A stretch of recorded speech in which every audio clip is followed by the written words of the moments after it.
हम बात करेंगे आज क्वेटा ग्लैडिएटर्स के कोच मोइन खान से। कोई एक ऐसा इंडिविजुअल इस टीम में नहीं जिसने कंसिस्टेंटली सलीम परफॉर्म किया। हमें बनी बनाई टीम जो थी वो अनफॉर्चुनेटली तोड़नी पड़ गई थी। आजम ने भी इतना कंसिस्टेंटली इस दफा परफॉर्म नहीं किया। पाकिस्तान टीम में आ गए, इंग्लैंड के टूर पे जा रहे हैं, तो क्या इससे थोड़ा दबाव होगा उनके ऊपर? पीछे से कुछ आवाजें ऐसी कस रहे थे जो कि नाजेबा थी, वो अच्छी नहीं लग रही थी सरफराज को।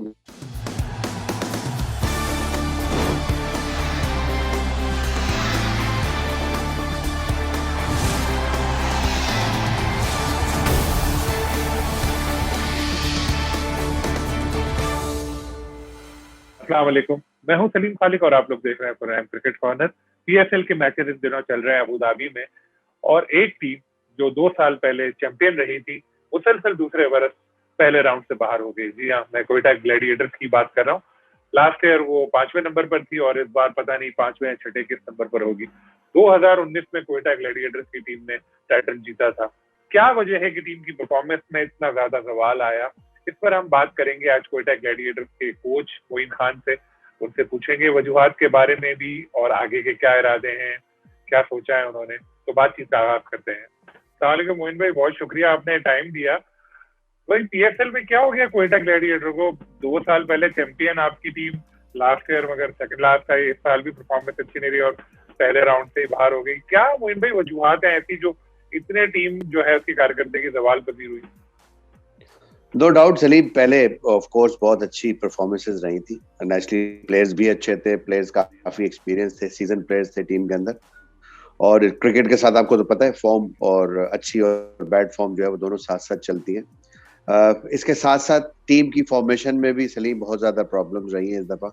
आपने देखा कि फिर 2 हिस्सों में ये लीग हुई है। पहले हिस्से में जहां हमने 5 मैच खेले थे, आखिरी मैच में थोड़ा सा रिदम नजर आया था लड़कों ने, जहां पे टूर्नामेंट के अंदर टीमें टॉस जीत के पहले प्रेफरेंस दे रही थी बॉलिंग को। वहाँ हम ने ये कहना चाहिए कि वो ट्रेंड तोड़ा उस मैच में कि हमने पहले बैटिंग करते हुए डिफेंड किया हमने टोटल, एक रिदम आया था। फिर अनफॉर्चुनेटली वो लीग रुक गई कोविड की वजह से। नेचुरली फिर दोबारा जब ड्राफ्टिंग हुई थी उसमें भी वो प्लेयर्स हमें नहीं मिल सके जो हमारे पास ऑलरेडी अवेलेबल थे।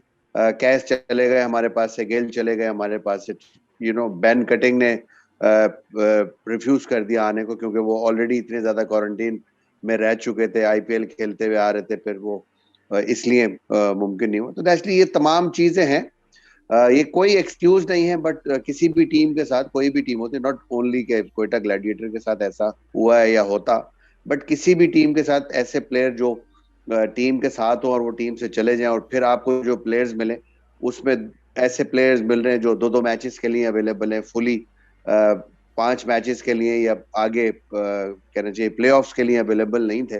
तो मुश्किल हो जाता है टीम की कॉम्पोजिशन बनाना, एज अ कोच भी, एज अ कैप्टन भी। नेचुरली ओनर्स भी हमारे नदीम भाई नेचुरली बहुत ज्यादा परेशान होंगे इसके ऊपर कि क्या हुआ है। बट ये तमाम फैक्ट्स हैं, ये आपके सामने है। और फिर 2 इंजरीज ऐसी हो गई, रसल जैसा top world allrounder T20 format के अंदर जो किसी भी टीम की डिमांड होता है, पहले ही मैच में उसको बॉल लगी, वो फिर कंकशन में जाके वो मैच के लिए अवेलेबल नहीं हुआ। वो हमारे लिए 5 मैचेस के लिए आया था, बट अनफॉर्चुनेटली वो 1 मैच खेल सका और फिर वो चला गया। और लेकिन जब लीग पोस्टपोन हुई, आपको पता है, उसके बाद भी वो सिर्फ 2 मैचेस के लिए अवेलेबल था, 2 में से भी 1 खेला। और इसी तरह फिर फाफ डुप्लेसी ने भी 1 मैच खेला, फिर अनफिट हो गए, टीम फॉर्मेशन खराब हुई हमारी। अनफॉर्चुनेटली जितने भी हमारे फॉरेन प्लेयर्स थे, कैस की बहुत ज्यादा कमी महसूस हुई क्योंकि कैस एक ऐसा बॉलर है इंटरनेशनल T20 के अंदर जो डिफरेंट लीग्स में अच्छा परफॉर्म कर रहा था सलीम। उसका ना होना भी, और फिर डेलपोर्ट फॉर्म में नहीं थे। जैक को हमने लिया था, जैक ने मुझे मुतासर किया, काफी प्रोफेशनल है, अच्छे उसके प्रोफेशनल एथिक्स हैं। और यही वजह है कि उसने जितना भी परफॉर्म किया वो मैं समझता हूँ कि as a player first time किसी भी लीग में जाके खेलना ऐसी कंडीशन में जो आप कभी ना खेले हो जिनमें, तो मेरा ख्याल है कदरे बेहतर उसकी परफॉर्मेंस नहीं। बट ओवरऑल अगर देखा जाए, कल भी मैंने एक इंटरव्यू किया था पीसीबी के लिए, उसमें भी यही कहा था, ये तमाम चीजों के बावजूद हर इंडिविजुअल की ड्यूटी होती है, हर इंडिविजुअल जो है वो प्रोफेशनल है, उसने परफॉर्म करना ही करना है। इससे बड़ा प्लेटफॉर्म पाकिस्तान में कोई नहीं है पाकिस्तान टीम में पहुंचने के लिए, कि आप यहाँ परफॉर्म करें, एकदम लाइमलाइट में आ जाते हैं। तो इतनी बड़ी अपॉर्चुनिटी थी यंगस्टर्स के लिए और मैंने भी एज अ कोच यही समझाया था कि इस अपॉर्चुनिटी को ग्रैब करना है और यहाँ से परफॉर्म करके आगे टीम में जाना है। तो आई थिंक ओवरऑल अगर देखा जाए तो किसी ने भी परफॉर्म नहीं किया, कोई एक ऐसा इंडिविजुअल इस टीम में नहीं जिसने कंसिस्टेंटली सलीम परफॉर्म किया। तो आप एक्सपेक्ट कर सकते हैं कि फिर ऐसी ही परफॉर्मेंस होगी और टीम इसीलिए नीचे गई हमारी कि टोटली फ्लॉप परफॉर्मेंसेस थी। नॉट ओनली कि उसमें प्लेयर्स का हाथ, नेचुरली मेरी भी शायद कोताहियां होंगी, शायद कोई ना कोई, बट अल्टीमेटली प्लेयर्स के ऊपर आता है because player are the one who are goes to the ground and they are bound to perform, but unfortunately not happened this time.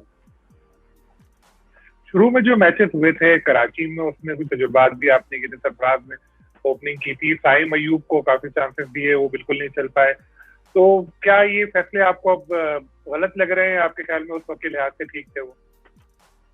नहीं, नेचुरली उस वक्त जो सर्कमस्टांसेस थे सलीम, उसमें बेस्ट अवेलेबल प्लेयर्स यही थे जो आपको ड्राफ्ट में मिले थे। आपको पता है कि जो ड्राफ्ट का उसूल है उसमें रिटेनरशिप होती है। रिटेनिंग में आप मैक्सिमम 8 लड़के रख सकते हैं नेचुरली, और जिस वक्त हम 2019 में जीते थे उसके बाद भी ये मुश्किल मरहला हमारी टीम पे, क्वेटा ग्लैडिएटर्स पे, इसी वजह से आया था बिकॉज कि हमें बनी बनाई टीम जो थी वो अनफॉर्चुनेटली तोड़नी पड़ गई थी ना चाहते हुए भी। जिस टीम में से मैं समझता हूँ कि सोहेल तनवीर जैसे अच्छे प्लेयर T20 फॉर्मेट जिन्होंने बड़ा परफॉर्म किया था 2019 में, और उसके साथ साथ राइली रूसो को भी अनफॉर्चुनेटली हमें, बट मजबूरी थी हमारी बिकॉज कि हम जो फॉर्मेशन देख रहे थे उसमें देख रहे थे कि शायद अच्छे प्लेयर आपको दोबारा ड्राफ्ट में मिल जाए या यही प्लेयर दोबारा ड्राफ्ट में मिल जाए, जो कि नहीं मिल सके, और ये किस्मत की खैर बात होती है। बट अगेन मैं ये कहूंगा कि जब आप इस लेवल पे खेलते हैं then you are bound to perform, you know. आप प्रोफेशनल हैं, आपको इस चीज के पैसे मिल रहे हैं और आप परफॉर्मेंस नहीं देंगे। हर इंडिविजुअल की अपनी अप्रोच होती है, अपनी एक कहना चाहिए माइंड सेट होता है कि मैंने इस स्टेप से अब आगे जाना है या नीचे आना है या यही स्टे करना है, यू नो। वो अपनी परफॉर्मेंस, अपनी अप्रोच की वजह से होती है इंसान की। तो मेरा ख्याल है लैक ऑफ अप्रोच थी, थोड़ा सा रिलैक्स लग रहे थे लड़के। कॉन्स्टेंटली इनको हर मैच पे यही लेक्चर्स भी दिए हैं, बात भी की है कि भाई रिलैक्स नहीं होना, हमारे पास तो चांस ही कोई नहीं है, हम मैच नहीं जीतेंगे तो आगे नहीं आ सकते। तो ये वजह थी मेरा ख्याल है कि जिसकी वजह से प्रॉब्लम्स हुई हैं। जैसे मैंने कहा कि डेलपोर्ट जैसे प्लेयर भी जो अच्छे प्लेयर थे, हमने समझा था कि वो रन करेंगे 5 इनिंगों में। आप देख लें कि किसी एक मैच में भी वो 10 रन से ज्यादा स्कोर नहीं कर सके। देन साइम अयूब को एज अ यंगस्टर हमने खिलाया था और यही सोच के खिलाया था कि वो अच्छे प्लेयर है, इस वजह से उनको खिलाया था। बट अनफॉर्चुनेटली उनकी भी 6 इनिंग्स में कोई ऐसी खातिर खा परफॉर्मेंस। आजम से बहुत ज्यादा एक्सपेक्टेशंस थी कि कंसिस्टेंटली रन करेगा, बट आजम ने भी इतना कंसिस्टेंटली इस दफा परफॉर्म नहीं किया। सरफराज से एक्सपेक्टेशंस थी। मैं वही आपको बता रहा हूँ कि कोई भी एक प्लेयर नहीं चल सका, यू नो। ये नहीं कि जानबूझ के कोई भी नहीं करता, हर बंदा अपनी ट्राई कर रहा होता है, बेस्ट ट्राई कर रहा होता है, बट जो सर्कमस्टांसेस होते हैं उसमें प्रेशर को किस तरह हैंडल करना है वो प्लेयर के ऊपर सलीम डिपेंड करता है। I think pressure he handle नहीं कर सके हमारे लड़के, और मे बी हमारी बैटिंग वीक थी और मुझे नजर आ रहा था बिकॉज कि हमारी बैटिंग में हम चेस करने जा रहे थे मोस्टली टाइम पे। जब हम टॉस जीतते थे तो हमारी ये एक स्ट्रैटेजी होती है कि हम चेस करें ताकि हम आराम से, हमारे सामने टारगेट और हम चेस करें। लेकिन उस चेस के लिए यकीनन टीम की फॉर्मेशन में आपके पास सॉलिड, जैसे वॉटसन थे हमारी टीम में, बैट्समैन थे, सॉलिड नजर आता था, वो खेल के करके दिखाते थे, और तो हम चेस भी कर लेते थे, यू नो। तो यहाँ पे थोड़ा लैक ऑफ एक्सपीरियंस था, तो चेजिंग में हमें थोड़ी सी अपनी स्ट्रैटेजी चेंज करनी पड़ेगी, करने की भी जरूरत है। और अगर फ्यूचर में भी हम यही स्ट्रैटेजी रखते हैं तो हमें मैच्योर सीजन प्लेयर्स चाहिए होंगे जो प्रेशर को हैंडल कर सके। बट अनफॉर्चुनेटली इन यंगस्टर्स ने बिल्कुल भी कहना चाहिए प्रेशर को हैंडल नहीं किया। उस्मान से बहुत एक्सपेक्टेशंस थी, उस्मान ने पहली इनिंग में आके 80 रन बनाए, लेकिन उसके बाद आप देखें सारी इनिंग में कहीं भी बॉडी लैंग्वेज जो थी वो एक कॉन्फिडेंट नजर नहीं आ रही थी। आई डोंट नो कि वो क्या डर था, क्या फियर था। मे बी फेलियर का फेयर होता है, हर प्लेयर के अंदर होता जरूर है, लेकिन जब आप उस फेयर से बाहर आते हैं तो परफॉर्मेंस करते हैं। तो मेरा ख्याल है कि overall it was not the performance up to the mark. Azam का पॉइंट पे आपने जिक्र किया, आपके साहबजादे हैं, यहाँ पर आपने खुद माना कि उनकी परफॉर्मेंस अच्छी नहीं। अगर वो पाकिस्तान टीम में आ गए, इंग्लैंड के टूर पे जा रहे हैं, तो क्या इससे थोड़ा दबाव होगा उनके ऊपर? दबाव तो हर वक्त होता है सलीम। प्रेशर, पाकिस्तान टीम से खेलें या कोई भी मैच खेलें, आप क्लब क्रिकेट पे भी खेलें, प्रेशर होता है। बट ये डिपेंड करता है how you take it, you know. आपने उसकी कितनी प्रिपरेशन की हुई है, उस प्रेशर की, आपको उस प्रेशर में इनिंग बिल्ड करनी आती है, नहीं करनी आती। आप चला देते हैं, आप मार के आउट हो जाते हैं, या आप उससे निकलने के लिए कोई टैक्टिक्स इस्तेमाल करते हैं। आई थिंक वो सीखने की जरूरत है। आजम नो डाउट बहुत ही टैलेंटेड प्लेयर है, नजर आता है और सब जानते हैं उसको कि हाँ टैलेंट है उसमें, और जब वो खेलता है तो वाकई वो मैच थोड़ा बहुत जो कहते हैं ना कि अपनी साइड पे ले आता है, ओपोनेंट्स को प्रेशर में ले आता है वो फौरन। तो लेकिन सीखने की बहुत ज्यादा जरूरत है। पाकिस्तान टीम में जरूर आ गया, पाकिस्तान टीम में आना बहुत आसान काम है आज के दौर में, स्पेशली मैं कहूंगा, क्योंकि हमारा दौर बहुत टफ दौर था और बड़े बड़े उस वक्त ऐसे प्लेयर थे, और अनफॉर्चुनेटली उस वक्त क्रिकेट T20 नहीं थी, अब T20 क्रिकेट है। थोड़ी सी परफॉर्मेंस करते हैं और लोग जो है वो टीम में आ जाते हैं। तो आजम के लिए आना तो बहुत ही आसान हो गया मैं समझता हूँ, लेकिन इसको मेंटेन करने के लिए यही समझाया गया उसको कि बहुत ज्यादा मेहनत की जरूरत है। आप किसी भी चीज को अचीव करते हैं वो आसानी से, खैर आसानी तो नहीं लेकिन मेहनत तो करनी पड़ती है उसके लिए भी, लेकिन उस जगह को मेंटेन करने के लिए सलीम बहुत ज्यादा एक्स्ट्राऑर्डिनरी मेहनत करनी पड़ती है। वो आपका एटीट्यूड होता है, आपकी अप्रोच होती है, आपके प्रोफेशनल एथिक्स होते हैं जो आपको डिफरेंस क्रिएट कराते हैं एक ऑर्डिनरी प्लेयर और एक एक्स्ट्रा ऑर्डिनरी प्लेयर के बीच में। सरफराज की कैप्टनसी और परफॉर्मेंस पे batsman as a batsman wicket keeper, उस पर आप क्या कहेंगे? कोच कैसे से मुतमईन है आप?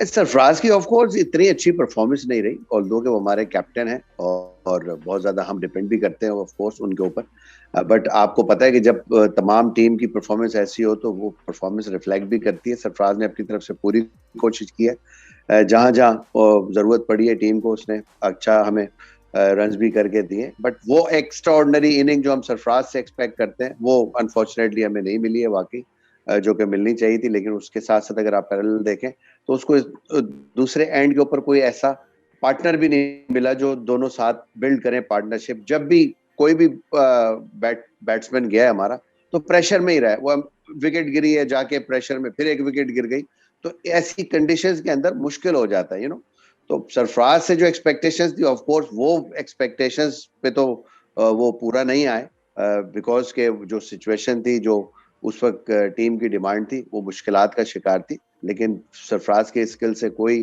किसी किस्म का डाउट नहीं है, उसने अपनी पूरी एफर्ट की है, पूरी कोशिश की है। बट आपकी टीम ही कुछ परफॉर्म ना करे तो बिल्कुल मुश्किल हो जाता है किसी भी कप्तान के लिए।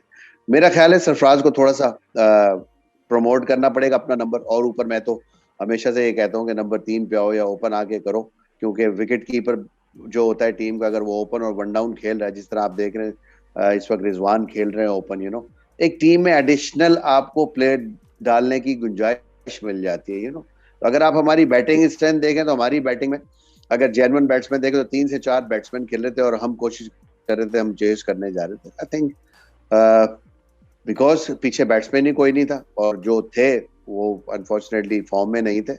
तो स्ट्रैटेजी को मैं गलत नहीं कहूंगा, बट हाँ परफॉर्मेंस नहीं हुई, ना हमारी बॉलिंग ने परफॉर्म किया, चाहे हम डिफेंड कर रहे हो हमारी बॉलिंग ने टोटल कोई डिफेंड करके, या पहले हम बॉलिंग कर रहे हो तो आप देख लें अच्छा खासा टोटल बना है।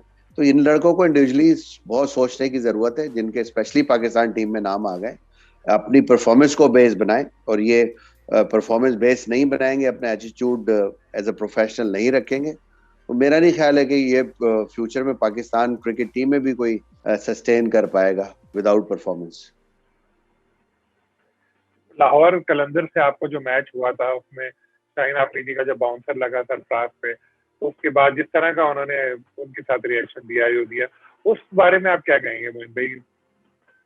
नहीं, वो normally heat of the moment होता है। मेरा ख्याल है कि बाउंसर उसका हक है करना, और बॉल लग गई थी सरफराज के, अनफॉर्चुनेटली ऐसी नहीं लगी थी बॉल, उस पर भी चौका हो गया था। बट गुड जेस्चर देना बच्चों की जिम्मेदारी होती है अपने सीनियर प्लेयर्स को, और सरफराज एक फॉर्मर कैप्टन है। बट इंसिडेंट जो हुआ बेसिकली उस दौरान नहीं हुआ, बॉलिंग के दौरान नहीं हुआ। वो फील्डिंग कर रहा था मिड ऑफ के ऊपर और उस वक्त बॉलर वो नहीं थे, बट वो पीछे से कुछ आवाजें ऐसी कस रहे थे जो कि नाजेबा थी, वो अच्छी नहीं लग रही थी सरफराज को नेचुरली।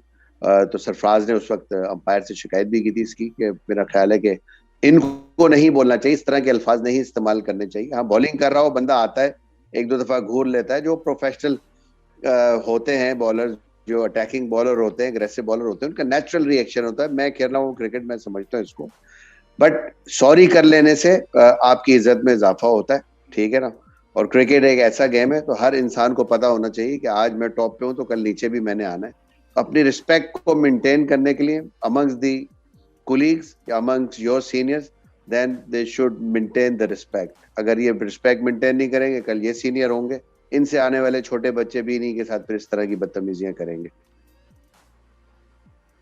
में जैसे मोहम्मद हसनैन है, बड़ी तेजी से ऊपर आए थे, लेकिन अब उनकी परफॉर्मेंस बड़ी सवाल बनी नजर आ रही है। आपकी टीम में नहीं है, लेकिन हैदर अली है, उनके साथ भी ऐसा ही है। तो जो यंग लड़के आते हैं तेजी से, जितनी तेजी से ऊपर जाते हैं उतनी तेजी से नीचे आ रहे हैं, तो इसकी क्या वजह लगती है आपको? आई थिंक क्रिकेट बहुत ज्यादा तेज हो गई, और क्रिकेट T20 के अंदर अपनी फॉर्म को मेंटेन करना बहुत मुश्किल काम भी है। ठीक है, आप मेंटेन उसी वक्त कर सकते हैं अपनी फॉर्म के, आप थोड़े से कंपोज हो जाए, जिस तरह बाबर आजम खेल रहे हैं। लोग कहते हैं वो T20 फॉर्मेट के प्लेयर नहीं है, वो अपने लिए खेलते हैं, ऐसी बात नहीं है। ऐसे प्लेयरों से ही टीम बनती है जो एक एंड को संभाल के चलते हैं। और अगर आप बाबर का भी स्ट्राइक रेट देखें तो मुझे तो बहुत अच्छा लगता है। दूसरे एंड से कोई रन नहीं कर रहा तो इसमें किसका कसूर होता है? बैट्समैन का अपना कसूर है। हैदर को भी मैंने देखा खेलते हुए, हैदर की टेक्निक चेंज नजर आ रही है मुझे। बिल्कुल ही वो शॉट खेलते हुए घूम जाते हैं, वो जो अपनी बेसिक्स थी, उनकी जो स्ट्रेंथ थी, उनके ऊपर से हट गए, बहुत ज्यादा जल्दी कर रहे हैं, ओपन आ गए, थोड़ा सा टाइम लेना चाहिए। 2-4 गेंदें देखें, एक आध ओवर या 2 ओवर देखें, पेस देखें। ये तो ऐसे बैट्समैन है, जैसे आजम का भी मैं कहता हूँ हमेशा कि तुम लोग तो ऐसे बैट्समैन हो, किसी वक्त भी गेम चेंज कर सकते हो, तुम्हारे पास इतनी हिट्स हैं, तो तुम जाके हिट्स क्यों मार रहे हो? पहले सेट हो जाओ फिर मारो हिट। क्योंकि जब आप सेट हो जाते हैं आपको बॉल नजर आ रही होती है, अच्छी बड़ी बॉल नजर आ रही होती है। तो ये चीज आती है सोचने से। जब आप जहन को मैसेज देंगे तो आपके बॉडी के जितने भी पार्ट्स हैं उस तरह फिर रिएक्ट करते हैं वो। और अगर आप ये सोचेंगे नहीं तो आप किस तरह रिएक्ट करेंगे उनके ऊपर? तो मैं यही देख रहा हूँ, हसनैन ने इम्प्रूवमेंट मुझे तो नजर नहीं आ रही हसनैन की इतनी ज्यादा, जो कि आनी चाहिए थी। 5 साल से अब हमारी टीम में भी खेल रहे हैं माशाल्लाह, पाकिस्तान टीम में भी रेगुलर खेल रहे हैं। भाई इन बच्चों को रेगुलर कंसिस्टेंट बेसिस के ऊपर परफॉर्मेंस देनी पड़ेगी, वरना आपको पता है कि जितनी जल्दी जल्दी चेंजेस हो रही है, यही वजह है चेंजेस, क्योंकि अनकंसिस्टेंसी इतनी ज्यादा है टीम्स के अंदर कि लड़कों को चेंज करना पड़ता है। मुश्किल हो जाती है कोच के लिए, कैप्टन के लिए, कि आप ऐसे प्लेयर्स को नहीं खिला सकते। एक एक गेम इंपॉर्टेंट गेम है, हर गेम के अंदर आपको एटीट्यूड वाइज सही परफॉर्म करना पड़ता है। परफॉर्म नहीं करे तो एटीट्यूड जरूर अच्छा होना चाहिए। पाकिस्तान वापस जाएंगे आखिरी मैच के बाद, फिर जब मीटिंग होगी आप लोगों की, तो आप नदीम उमर साहब जो है उनको क्या मशवरा देंगे? क्या आपने सोचा है कि जी ये बेसिक चीज है, ये तो फौरी तौर पे आपको करना पड़ेगा, उसके बाद फिर अगले सीजन में हमारी परफॉर्मेंस अच्छी नजर आएगी? नहीं, मैं ऐसी तो फौरी तौर पे तो कोई भी चीज नहीं। अब 1 साल है नेस्ली, 1 साल में बहुत सारी चीजें चेंज हो जाती है। नेस्ली मिलेंगे, बैठेंगे, डिस्कस करेंगे। जहां जहां हमसे गलतियां हुई हैं नेस्ली, हुई हैं, तो हमें एक्सेप्ट करना होगा as a coach, as a management, as a captain, as a player. और जब तक हम अपनी खुद असेसमेंट नहीं करेंगे हम अच्छा नहीं कर सकते, हम इम्प्रूव नहीं कर सकते। अपनी गलतियों को दोहराएंगे बार बार तो जाहिर सी बात है। तो अब वो पॉइंट्स हमें देखने होंगे कि हमसे कहाँ कहाँ गलती हुई है पिछले 2 सालों में, हमने क्या क्या चीजें ऐसी की हैं जिसकी वजह से हमारी टीम की परफॉर्मेंस इतनी डिटेरिएट करके नीचे चली गई है, जिसमें हम एक दफा 5वें नंबर पे आए, और अभी यू नेवर नो इस लीग में हम 5वें नंबर पे आते हैं या 6ठे नंबर पे आते हैं। अभी ये डिसाइड होगा। लेकिन हाँ, बिल्कुल गलतियां होंगी, 100% गलतियां होंगी, मैं इसको एक्सेप्ट करता हूँ। और हमें आइडेंटिफाई करना पड़ेगा वो कौन कौन से एरियाज हैं जहाँ पे हमसे गलतियां हुई हैं, चाहे वो सिलेक्शन की गलती हो। लेकिन उसके साथ साथ हमें ये भी देखना होगा मोस्ट इम्पोर्टेंटली कि थोड़ी सी लक फेवर में नहीं जाती। लक इसलिए मैं कहूंगा कि हमें कोई भी प्लेयर जो है वो पूरी लीग के लिए नहीं मिल सका सलीम। तो ये किसी भी टीम के लिए बड़ा मुश्किल होता है, वो अपनी टीम की फॉर्मेशन बनाए, ऐसी टीम कंपोज करे जो कंसिस्टेंटली परफॉर्म करे। एक भी मैच नहीं है, अभी हमने 9 मैच खेलेंगे जिसमें हमारी 2 मैचेस में एक टीम खेली हो। अनफॉर्चुनेटली हमें चेंज करना पड़ा, कुछ पिचेस की वजह से आपको चेंज करनी पड़ती है अपनी टीम, वो भी एक आधा माइनर चेंज होती है। लेकिन कुछ प्लेयर जो चले गए अनफॉर्चुनेटली, कुछ कोविड की वजह से टीम से निकल गए, फिर दोबारा आए तो अनफिट हो गए। ये तमाम चीजें भी टीम के साथ हैं। और अगर इसको क्रिटिकली और हम देखें तो मेरा ख्याल है कि मुझे तो यही चीजें नजर आती हैं कि जो जो अप्रोच थी प्लेयर्स की इस दफा, जो कमिटमेंट लेवल था, जो डिटर्मिनेशन थी, वो ही लैक कर रही थी, जिसकी वजह से हम हुए। अदरवाइज अगर प्लेयर डिटर्मिंड होते, अप्रोच ठीक होती, कमिटेड होते कि उन्होंने परफॉर्म करना है या उन्होंने कुछ अपने लिए करना है, ऑटोमेटिकली जब आप अपने लिए करने जाते हो तो टीम के लिए भी हो रहा होता है। तो वो थोड़ा सा लैक कहना चाहिए, वो जो जज्बा होता है ना, उसकी थोड़ी सी मुझे लैकिंग नजर आई है। मोइन भाई, अब जाते जाते ये बता दीजिए कि आपकी टीम तो पिछले राउंड से बाहर हो गई है, कौन सी टीम आपको फेवरेट लग रही है, किसकी चांसेस ज्यादा हैं जीतने के? अब मुझे अभी जिस तरह इस्लामाबाद ने अभी कम बैक किया, इस्लामाबाद खेल रही है, इस्लामाबाद की अच्छी टीम लग रही है मुझे। अच्छी बैटिंग डेप्थ भी है उनकी, उनकी बॉलिंग भी अच्छी है। तो मुझे तो भारत इस्लामाबाद की टीम अच्छी लग रही है इन तमाम टीमों के अंदर से। और अगर दूसरी टीम आप कोई मुझसे पूछेंगे, वो मेरा ख्याल है कि वो पेशावर ज़ल्मी एक ऐसी टीम है जो मुझे लग रही है, वो उसके अंदर भी जान है। बट ये जो टॉप टीम है अभी ऊपर आई हैं इस वक्त, 3 टीमें, तीनों ही बहुत अच्छा खेल रही है। उसमें इस्लामाबाद, लाहौर कलंदर, उसमें मुल्तान सुल्तान भी शामिल है, पेशावर ज़ल्मी भी शामिल है। तो ये दोनों चारों टीमें टॉप की और चारों फॉर्म में इस वक्त। मुकाबले अच्छे होंगे, बट ये कहना कि कौन सी टीम जीतेगी बड़ा मुश्किल हो जाता है आपको। बट मेरी फेवरेट टीम इस वक्त जो मैंने देखा है थोड़ा गौर से, उसमें इस्लामाबाद बेटर टीम लग रही है मुझे। ठीक है, बहुत बहुत शुक्रिया मोइन भाई। उम्मीद है अगले साल टीम एक नए रूप में सामने आएगी और अच्छा परफॉर्म करेगी। Thank you so much. कोशिश करेंगे जी इंशाल्लाह। Thank you Salim. मोइन खान की गुफ्तगू आपने सुनी, टीम की परफॉर्मेंस पे अपने काफी मायूस थे वो, खासतौर पे नौजवान खिलाड़ियों की कारकर्दगी के हवाले से। उन्होंने कहा कि उन्हें परफॉर्म करना चाहिए था, लेकिन बदकिस्मती से किसी ने भी मौके से फायदा नहीं उठाया। फॉरेन प्लेयर्स की इंजरी का भी मोइन खान ने जिक्र किया और ये भी कहा कि दस्तयाबी भी कुछ मैचेस के लिए थी, टीम का कॉम्बिनेशन नहीं बन सका, इंजरीज और दूसरे मसाइल की वजह से बार बार चेंज करना पड़ी, टीम में तब्दीलियां करनी पड़ी। सरफराज अहमद की कारकर्दगी पे भी उन्होंने अदम इत्मीनान का इजहार किया कि उनकी बैटिंग जैसी होनी चाहिए थी वैसी नहीं थी। फिर इंशाल्लाह किसी और गेस्ट के साथ आपकी खिदमत में हाजिर होऊंगा। अल्लाह।